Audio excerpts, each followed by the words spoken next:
Oui, merci Monsieur le Président. Le deuxième projet régional de santé élaboré par l'ARS Auvergne-Rhône-Alpes définit pour les 10 ans à venir la stratégie régionale de santé et sa mise en œuvre. Les 3 documents qui composent ce projet sont le résultat d'un long travail et il faut, je crois, saluer la qualité du diagnostic et de l'analyse. Les orientations stratégiques indiquées, je ne les rappelle pas, peuvent être partagées.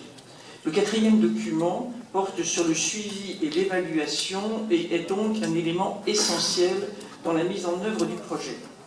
La délibération de ce soir porte l'avis de la métropole de Lyon sur ce projet régional de santé. La métropole souligne de nombreux points positifs s'agissant des compétences qu'elle exerce dans le champ de l'enfance et de la jeunesse, celui du médico-social, celui de la prévention santé liée à l'environnement. Mais la métropole marque aussi une attention plus critique sur l'offre médico-sociale pour les personnes en situation de handicap et les personnes âgées.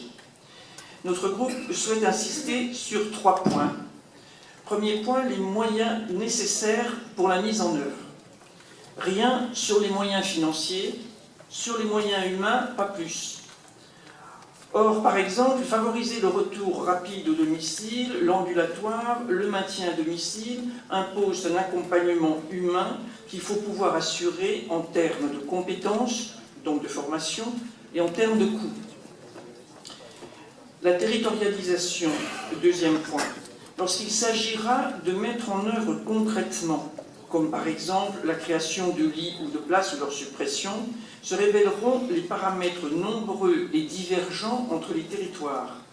Comment se feront les arbitrages? Il y a des enjeux d'aménagement du territoire, d'urbanisme, de mobilité, etc. 3e point, le partenariat.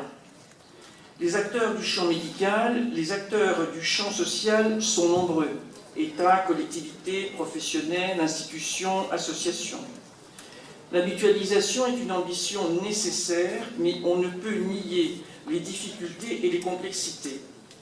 On peut être d'accord avec les objectifs et peiner à mettre en commun les diagnostics et les moyens matériels.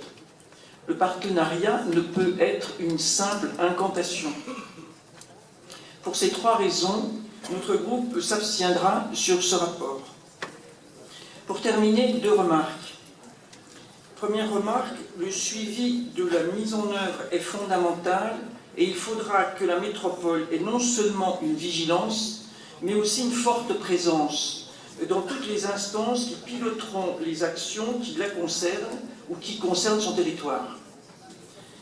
2e remarque, la prévention est affirmée comme essentielle. Tout d'ailleurs peut être prévention. Ne serait-il pas judicieux de faire des propositions métropolitaines en la matière? Ce pourrait être par exemple autour de la compétence de protection maternelle et infantile. Beaucoup se joue dans la petite enfance et donc aussi auprès des familles. Promouvoir des partenariats nouveaux sur ce champ de prévention sociale et de santé dès le plus jeune âge serait une belle affirmation du nouveau visage de notre organisation. Je vous remercie.